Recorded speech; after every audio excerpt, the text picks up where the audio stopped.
Item ಯಾವುದೇ ಇರಲಿ try ಮಾಡಿ ಆಚಿ ಚಿಕನ್ ಮಸಾಲಾ. ಆಚಿ ಚಿಕನ್ ಮಸಾಲಾ.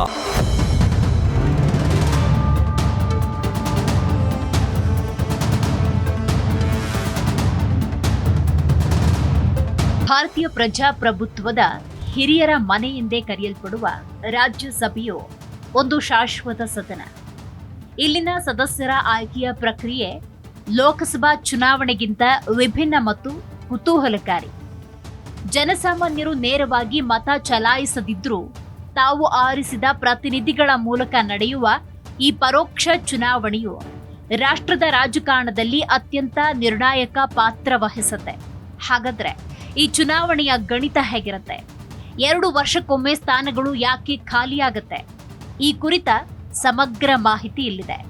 ರಾಜ್ಯಸಭೆಯ ರಚನೆ ಮತ್ತು ಸದಸ್ಯರ ಸಂಖ್ಯೆ ಎಷ್ಟು ನೋಡೋದಾದ್ರೆ, ಭಾರತದ ಸಂಸತ್ತಿನ ಮೇಲ್ಮನೆಯಾದ ರಾಜ್ಯಸಭೆಯಲ್ಲಿ ಗರಿಷ್ಠವಾಗಿ 250 ಸದಸ್ಯರು ಇರಬಹುದು. ಅದರಲ್ಲಿ 233 ಸದಸ್ಯರನ್ನ ವಿವಿಧ ರಾಜ್ಯಗಳ ವಿಧಾನಸಭೆಗಳಿಂದ ಆಯ್ಕೆ ಮಾಡಲಾಗುತ್ತೆ ಮತ್ತು 12 ಸದಸ್ಯರನ್ನ ಭಾರತದ ರಾಷ್ಟ್ರಪತಿಗಳು ನಾಮನಿರ್ದೇಶನ ಮಾಡ್ತಾರೆ. ಅದರಂತೆ ಪ್ರಸ್ತುತ ರಾಜ್ಯಸಭೆಯಲ್ಲಿ ಒಟ್ಟು 245 ಸದಸ್ಯರಿದ್ದಾರೆ. ಈ ಸದಸ್ಯರು ದೇಶದ ವಿವಿಧ ರಾಜ್ಯಗಳು ಮತ್ತು ಕೇಂದ್ರಾಡಳಿತ ಪ್ರದೇಶಗಳನ್ನ ಪ್ರತಿನಿಧಿಸುತ್ತಾರೆ. ಹಾಗಾದ್ರೆ ರಾಜ್ಯಸಭಾ ಸದಸ್ಯರ ಅವಧಿ ಎಷ್ಟು ವರ್ಷ? ರಾಜ್ಯಸಭಾ ಸದಸ್ಯರ ಅವಧಿ 6 ವರ್ಷಗಳಾಗಿರುತ್ತೆ.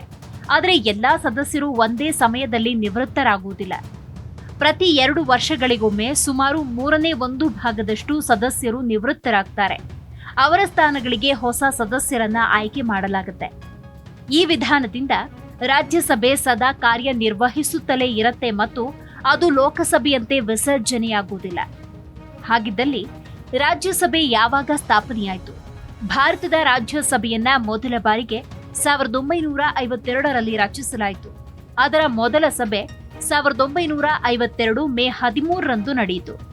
ಆರಂಭದಲ್ಲಿ ಎಲ್ಲಾ ಸದಸ್ಯರು 6 ವರ್ಷಗಳ ನಂತರ ಒಂದೇ ವೇಳೆ ನಿವೃತ್ತಿಯಾಗುವ ಪರಿಸ್ಥಿತಿ ಉಂಟಾಗಬಹುದಿತ್ತು.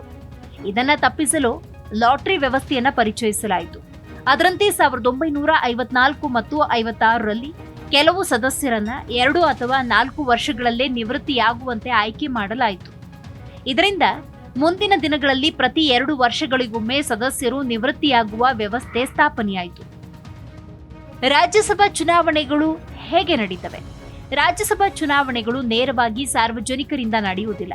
ಬದಲಿಗೆ ರಾಜ್ಯಗಳ ವಿಧಾನಸಭೆಗಳಿಗೆ ಆಯ್ಕೆಯಾದ ಶಾಸಕರು ಮತ ಚಲಾಯಿಸಿ ರಾಜ್ಯಸಭಾ ಸದಸ್ಯರನ್ನ ಆಯ್ಕೆ ಮಾಡ್ತಾರೆ. ಈ ಚುನಾವಣೆಗಳು ಅನುಪಾತ ಪ್ರಾತಿನಿಧ್ಯ ವ್ಯವಸ್ಥೆಯ ಅಡಿಯಲ್ಲಿ ಏಕ ವರ್ಗಾವಣೆ ಮಾಡಬಹುದಾದ ಮತ ವಿಧಾನದಲ್ಲಿ ನಡೆಯುತ್ತೆ. ಇದರಲ್ಲಿ ಅಭ್ಯರ್ಥಿ ಗೆಲ್ಲಲು ನಿರ್ದಿಷ್ಟ ಸಂಖ್ಯೆಯ ಮತಗಳು ಅಗತ್ಯ. ಗೆಲ್ಲಲು ಬೇಕಾಗುವ ಮತಗಳ ಸೂತ್ರ ಏನು ನೋಡೋದಾದ್ರೆ, ರಾಜ್ಯಸಭಾ ಚುನಾವಣೆಯಲ್ಲಿ ಅಭ್ಯರ್ಥಿಗೆ ಗೆಲ್ಲಲು ಬೇಕಾಗುವ ಮತಗಳ ಸಂಖ್ಯೆಯನ್ನ ಕೋಟಾ ಅಂತ ಕರೆಯಲಾಗುತ್ತೆ.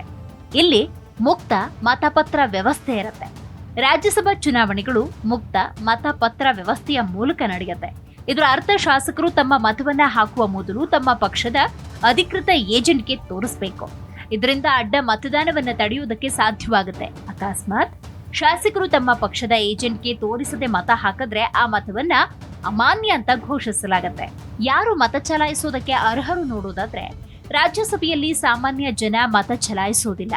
ರಾಜ್ಯದ ವಿಧಾನಸಭೆಯ ಶಾಸಕರು ಮಾತ್ರ ಮತ ಹಾಕಲು ಅರ್ಹರು. ಲೋಕಸಭಾ ಸದಸ್ಯರು ಅಥವಾ ಪ್ರಸ್ತುತ ರಾಜ್ಯಸಭಾ ಸದಸ್ಯರು ಈ ಚುನಾವಣೆಯಲ್ಲಿ ಭಾಗವಹಿಸುವುದಿಲ್ಲ. ಮತ ಎಣಿಕೆ ಎಲ್ಲಿ ನಡೆಯುತ್ತೆ ನೋಡುವುದಾದ್ರೆ, ರಾಜ್ಯಸಭಾ ಚುನಾವಣೆಯ ಮತ ಎಣಿಕೆ ಸಂಬಂಧಿಸಿದ ರಾಜ್ಯದ ರಾಜಧಾನಿಯಲ್ಲಿ ನಡೆಯುತ್ತೆ. ಮತಪೆಟ್ಟಿಗೆಗಳನ್ನ ದೆಹಲಿಗೆ ತರಲಾಗುವುದಿಲ್ಲ.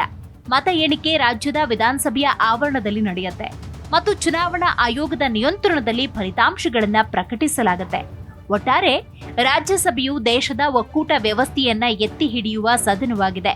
ಪ್ರತಿ 2 ವರ್ಷಕ್ಕೊಮ್ಮೆ 1/3 ಸದಸ್ಯರು ನಿವೃತ್ತಿ ಹೊಂದುವ ಮೂಲಕ ಹೊಸ ಆಲೋಚನೆ, ಅನುಭವಗಳಿಗೆ ಸದನ ತೆರೆದುಕೊಳ್ಳುತ್ತೆ. ಅತಿ ಹೆಚ್ಚು ಮತ ಮೌಲ್ಯ ಮತ್ತು ಸಂಕೀರ್ಣ ಲೆಕ್ಕಾಚಾರಗಳನ್ನು ಒಳಗೊಂಡಿರುವ ಈ ಪ್ರಕ್ರಿಯೆ ರಾಜ್ಯಗಳ ಧ್ವನಿಯು ಸಂಸತ್ತಿನಲ್ಲಿ ನಿರಂತರವಾಗಿ ಪ್ರತಿಧ್ವನಿಸುವಂತೆ ಮಾಡುತ್ತೆ.